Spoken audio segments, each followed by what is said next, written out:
আসসালামু আলাইকুম। প্রিয় দর্শক, আপনারা সবাই নিশ্চয়ই এর মধ্যে জেনে গেছেন বেগম খালেদা জিয়া ইন্তেকাল করেছেন। ইন্না লিল্লাহি ওয়া ইন্না ইলাইহি রাজিউন। আজ ভোর ৬টায় এভার কেয়ার হাসপাতালে ওনার মৃত্যু হয় এবং এই মৃত্যু, যদিও আমরা সবাই জানি যে উনি খুবই ক্রিটিক্যাল অবস্থায় আছেন এবং অনেক চিকিৎসককে আমি এমনও বলতে শুনেছি যে খালেদা জিয়া আসলে একটা রিয়েল ফাইটার বলতে যা বোঝায় উনি তাই ছিলেন। ওনার শরীরের একটা একটা করে অর্গান কোলাপস করছিল, কাজ করছিল না, তারপরে উনি আমি একজন এর মধ্যে একজন ডাক্তারের একটা ফেসবুকে একটা পোস্ট দেখলাম। উনি যুক্তরাষ্ট্রে দীর্ঘ 22 বছর ধরে এ ধরনের রোগীকে ট্রিটমেন্ট দেন এবং উনিও বলছিলেন যে কোনো কোনো ক্ষেত্রে মেডিকেল সায়েন্সকে পর্যন্ত উনি ব্যর্থ করে দিচ্ছিলেন।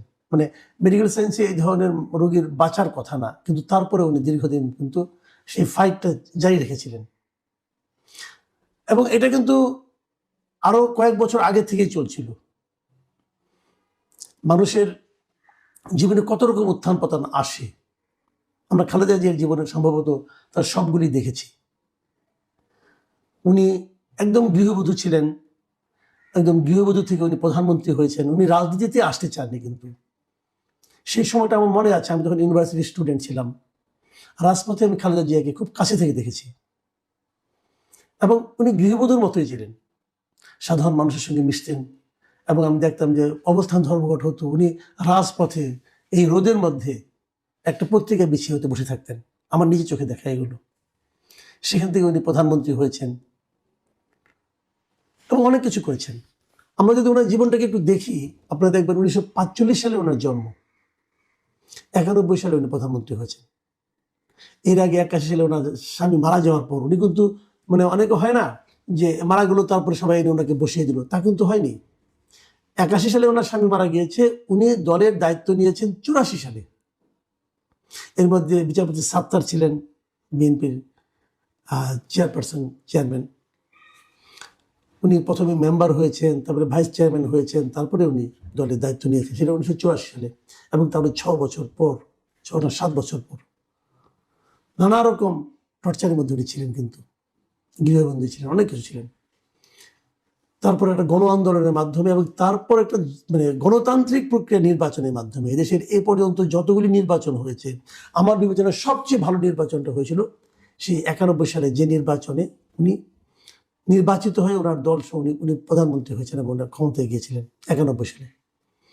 96 সালে অবশ্য ওনার একটা বিতর্কিত নির্বাচন ছিল, সেই নির্বাচনের মাধ্যমে উনি প্রধানমন্ত্রী হয়েছেন। অনেকে বলে যে উনি 3বারে প্রধানমন্ত্রী কিভাবে, তো তারা ভুলে যায় যে 96 সালে একটা ছোট এক নির্বাচন হয়েছিল, অল্প সময় ছিল সেটা স্থায়িত্ব, কিন্তু অল্প সময় থাকলেও এই অল্প সময় এটা একতরফা নির্বাচন ছিল। ওই নির্বাচনে আওয়ামী লীগ অংশ নেয়নি, কিন্তু সেটা একতরফা নির্বাচন হলেও সেই নির্বাচনের মাধ্যমে গঠিত যে সংসদ, তারাই কিন্তু তত্ত্বাবধায়ক সরকারের যে ব্যবস্থাটা সেটা সংবিধানে সংযুক্ত করেছিল, সংবিধান সংশোধনের মাধ্যমে।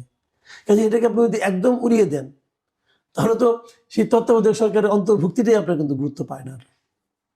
এই গুরুত্বপূর্ণ কাজটা কিন্তু ওই সংসদের মাধ্যমে করেছিলেন। তারপর উনি 2001 সালে আবারও গণতান্ত্রিক প্রক্রিয়া নির্বাচিত হয়েছিলেন। এরকম একটা বর্ণাঢ্য ব্যক্তির জীবনে শেষের সময়টা খুব কষ্টে কেটেছে।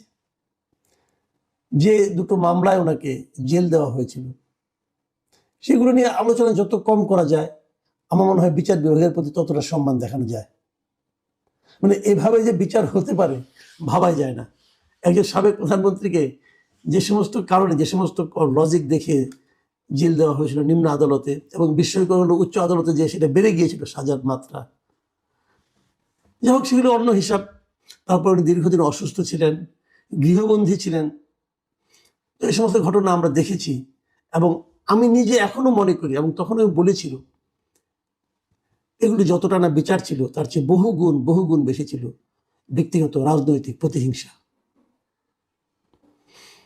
আমি বলবো বাংলাদেশের ইতিহাসে ভয়ঙ্কর রাজনৈতিক প্রতিহিংসার শিকার যদি কেউ হয়ে থাকেন, বেগম খালেদা জিয়া হয়েছেন। তারপরে ওনাকে কখনোই আপোষ করতে দেখিনি। 2024 নির্বাচনেও কিন্তু ওনারা আপোষ করেননি, অনেক আপোষের প্রস্তাব এসেছিল, করেননি। বেগম খালেদা জিয়ার জন্য সর্বশেষ এমন এক সময় উনি গেলেন যে ওনার যিনি প্রধান রাজনৈতিক প্রতিপক্ষ ছিলেন, যার রাজনৈতিক প্রতিহিংসার শিকার উনি হয়েছিলেন, তার রাজনৈতিক এবং শাসনতান্ত্রিক পতন কিন্তু বেগম খালেদা জিয়া দেখে গিয়েছেন।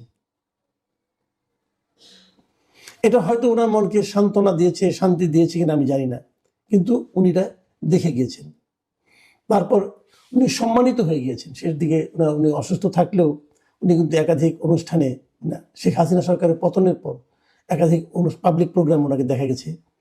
যদিও বলা হয় যে শেষবার যখন উনি সশস্ত্র বাহিনী দিবসের অনুষ্ঠানে গেলেন, এই যাওয়াটাই নাকি ওনার রোগ বৃদ্ধির কারণ হিসেবে অনেকে চিহ্নিত করেন যে যাওয়াটা তার উচিত হয়নি, কিন্তু উনি তবুও গিয়েছিলেন। যদ্য শুনি যে উনি নাকি নিজের আগ্রহে গিয়েছিলেন। অনেকের সঙ্গে দেখা হয়েছে, অনেককে উনি দেখেছেন, এবং উনি একজন সরকারের কোনো অংশ না হওয়া সত্ত্বেও উনি কিন্তু সেখানে সবচেয়ে সম্মানিত ব্যক্তি হিসেবেই উপস্থিত ছিলেন।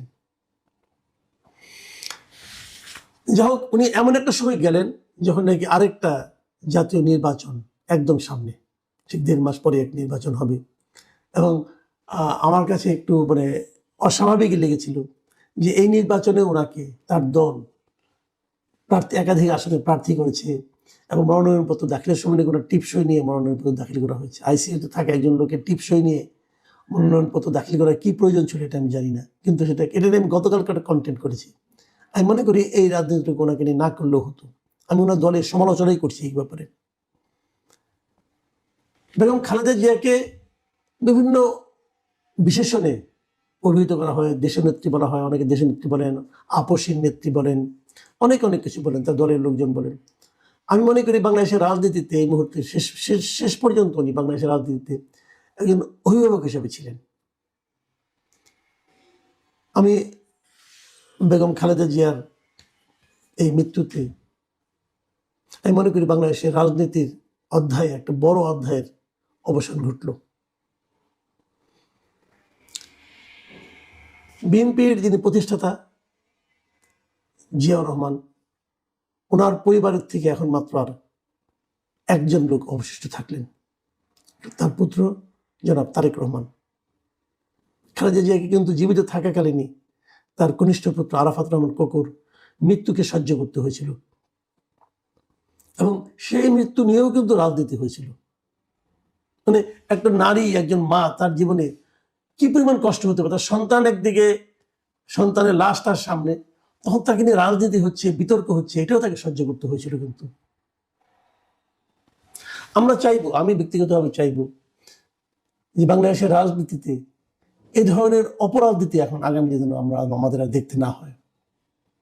আমরা একটা শান্তিপূর্ণ দেশ চাই, আমরা একটা ঐক্যবদ্ধ দেশ চাই, আমরা একটা ঐক্যবদ্ধ জাতি চাই। ওনার একমাত্র জীবিত সন্তান জনাব তারেক রহমান সেই লক্ষ্য অর্জনের ক্ষেত্রে ওনার জীবনের বাকি সময় সক্রিয় থাকবেন, এটা আমাদের প্রত্যাশা। সেই সঙ্গে বেগম খালেদা জিয়ার জন্য আমাদের দোয়া রইল। আল্লাহর কাছে ওনার আত্মার মাগফিরাত কামনা করছি। আল্লাহ ওনাকে বেহেশত নসিব করুন, এই প্রত্যাশা থাকলো। আপনারা সবাই বেগম খালেদা জিয়ার জন্য দোয়া করবেন, এটাও আমার প্রত্যাশা। প্রিয় দর্শক, আপনারা সবাই ভালো থাকবেন। আল্লাহ হাফিজ।